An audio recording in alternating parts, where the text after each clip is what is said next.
Well, you guys have been asking for this thing for a very, very, very long time, and this is the Arnie Type S-100, aka the fully console-friendly version of the Berliet. Now, with that being said, as I film this video, as I record this video, this truck has not yet been approved for consoles because it has not yet passed testing, but when it does, and when it does make its way to consoles, I will put a pinned comment down below to let you guys know that it has made its way through testing. But it should be fully console friendly, and I don't really see any issues with it passing testing, so fingers crossed that it passes on the first try.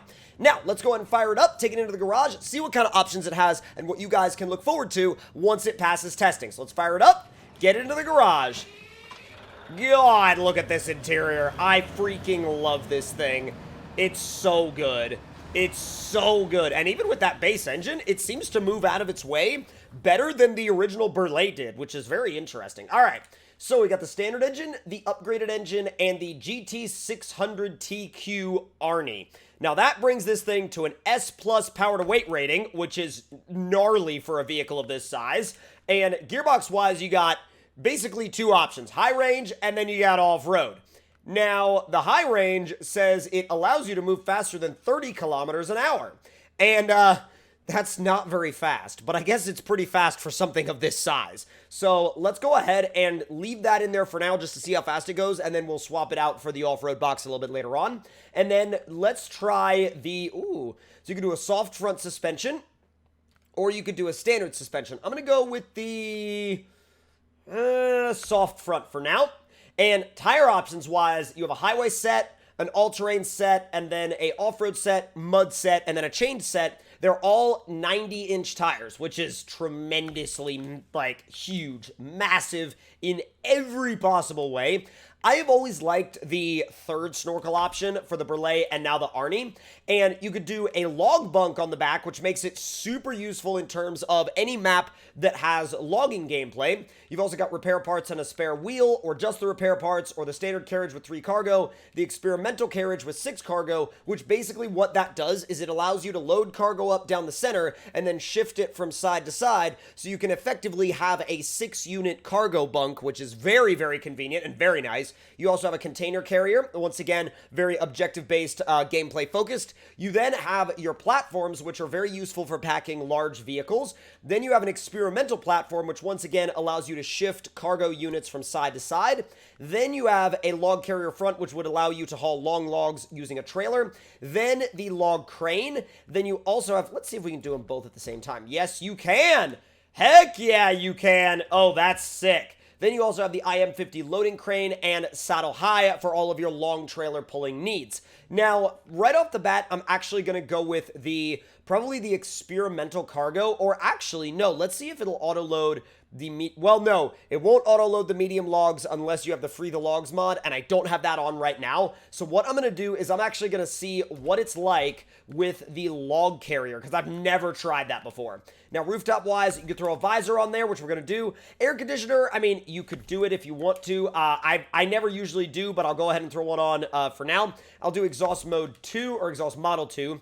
And you have a few different wheel options. I like wheel option 1, but once again, that's personal taste, completely up to you guys. And then color options wise, you can see that there's been a couple of new things added. Not a ton in terms of colors, but once again, a little bit has been added over the previous version. So let's see. It's actually a really wide range of colors. I'm really impressed right now, actually. I like that deeper orange, but wow, that yellow is very yellow. I mean, that's a bright yellow.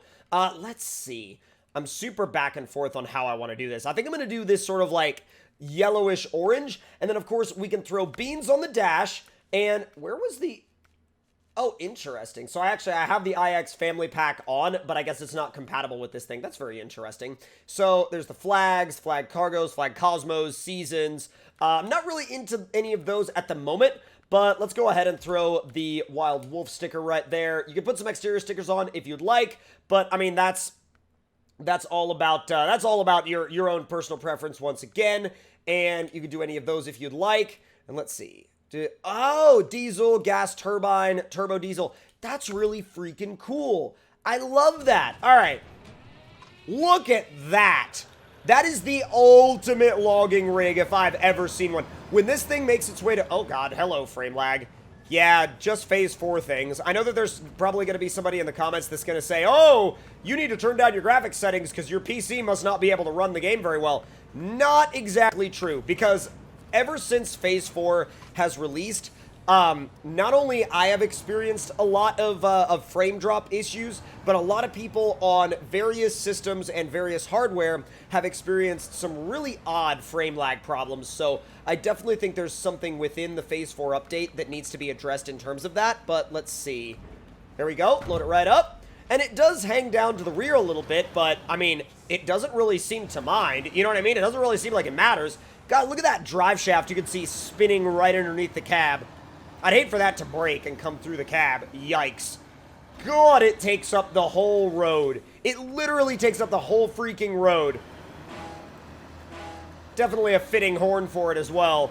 And really, you could use this thing in any environment, because a lot of people have a complaint about a lot of mods where they don't have chain tires or ice and snow rated tires, and this thing does. It has the option for mud tires, ice tires, snow tires, all that stuff that you might want, whether you're going out into the Amarillo Oblast region or maybe, for example, the Yukon or Wisconsin or any of those regions. This thing is a do-it-all beast that can go into any of those regions and really just get tasks done with ease. I mean, the amount of torque that this thing puts out makes it a very viable option for any map that's got a lot of hills on it as well, and really, it acts like those logs aren't even behind it. I mean, you want to use this thing as a logging rig, go right ahead, because, once again, it's not even going to really know that the logs are back there. How you doing, Beans?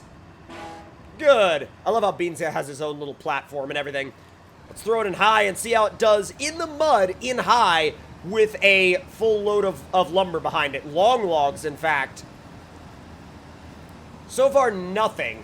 Like, literally no signs of singing at all. And this is in high with the highway gearbox. I might not even need the off-road gearbox.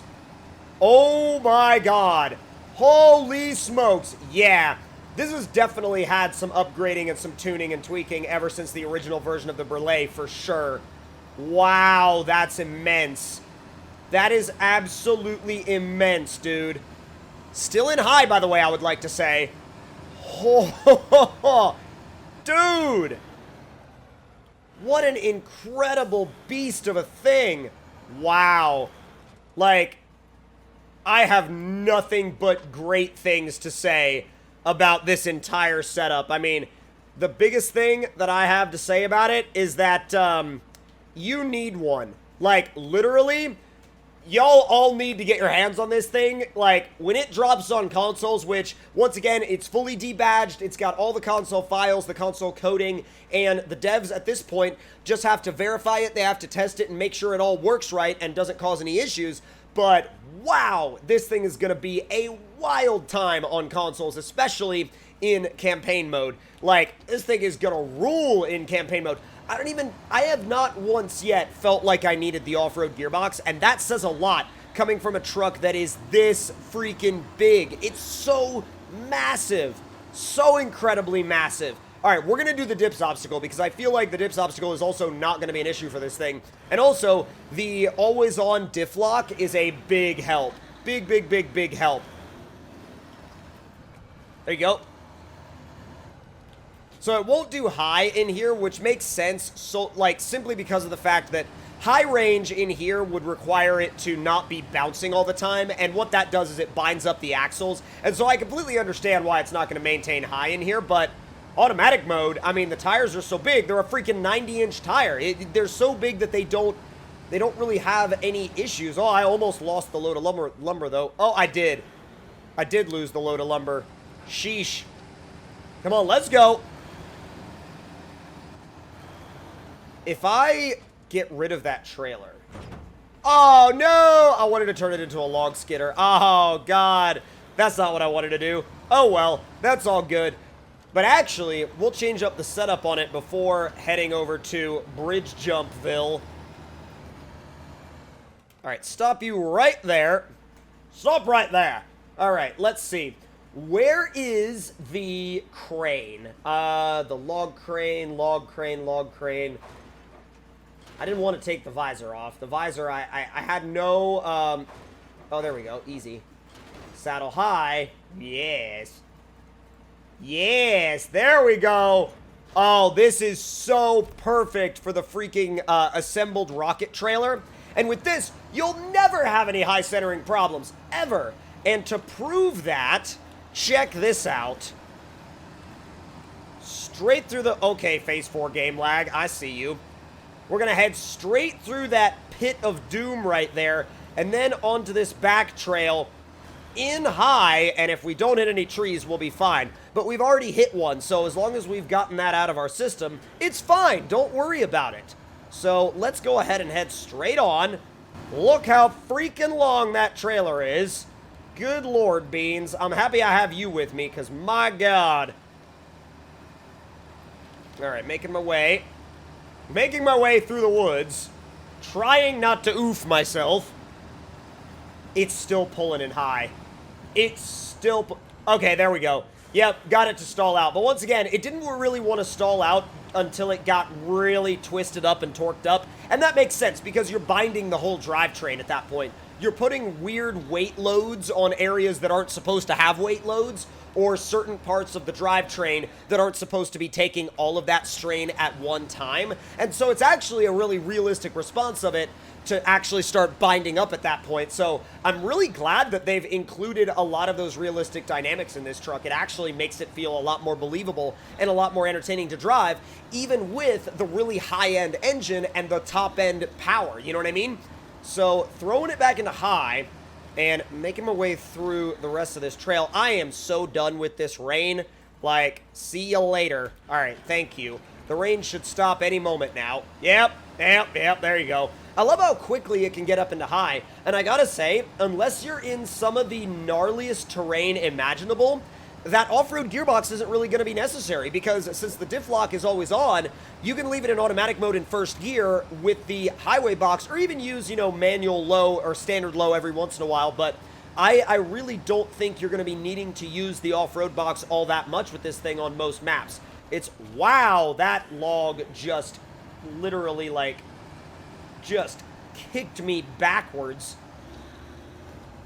Having to make a really wide turn, because this turn is going to be super awkward if I don't. Like, super awkward. I'm going to have to go almost all the way over to the bridge landing zone. Up and over that stump. Really glad I didn't get caught on it. The steering is very slow, but, like, I mean, what the heck do you expect? I mean, of course the steering is gonna be slow. If you're surprised that the steering in this is slow, then, I don't know what you're doing, because, like, yeah, of course the steering in this is gonna be slow. Let's do an experiment real quick. Look at this. Let's see. The Azov Antarctic, or even the, like, I don't know, the, what is it? The, like, 73-210, for example. Let's use that as an example. All right. Look at the difference. Look at the difference.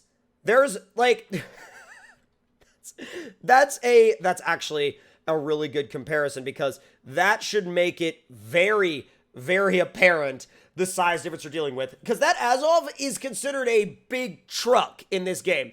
That's a large truck. Not anymore. Not anymore.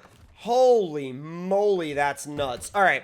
We're taking you back up the hill again. We're going to see if it can get up over the top of the hill, and then we're going to take it down the bridge jump and see how it reacts to something like that. It should land just fine. I have no doubt in my mind that it's you know, not going to drive away. I mean, I'm sure it's going to get stuck in a tree somewhere along the line, but don't worry about it. Who cares? Let's see if it can make it up over the top of the hill without getting high centered. Very few things do with a trailer like this. Oh, that's awesome. That is freaking sick. Wow. Now this we may have to respawn the trailer. Yeah, it's not going to make that turn. No way. But, thankfully, I can't attach it right there. I'll attach it at the top of the hill. It's no big deal. No worries. That's what dev tools are for. Because it's glitching into the ground if I tried to attach it there, and that would have created all sorts of problems. Alright, here it should be able to attach it just fine. Let's see. Yep. It kind of slid off the rocks a little bit, but it's fine. Bruh. You can't see the edge of the bridge, and then your, like, freaking tire gets caught on it. Alright, here we go. Go, go, go, go. Alright, we're in neutral. Picking up speed. Picking up speed. I'm assuming that speedometer is in kilometers an hour. If so, we're leaving the jump at just over 70 kilometers an hour. Well, that frame lag was kind of an oof, but once again, phase 4 things. Either way, it survived the bridge jump very, very well. And if y'all enjoyed this truck and you're excited about it, let me know all your thoughts and opinions in the comments below. Hit that like button if you enjoyed. Subscribe if you're new. Turn those notifications on, and I'll see you guys next time.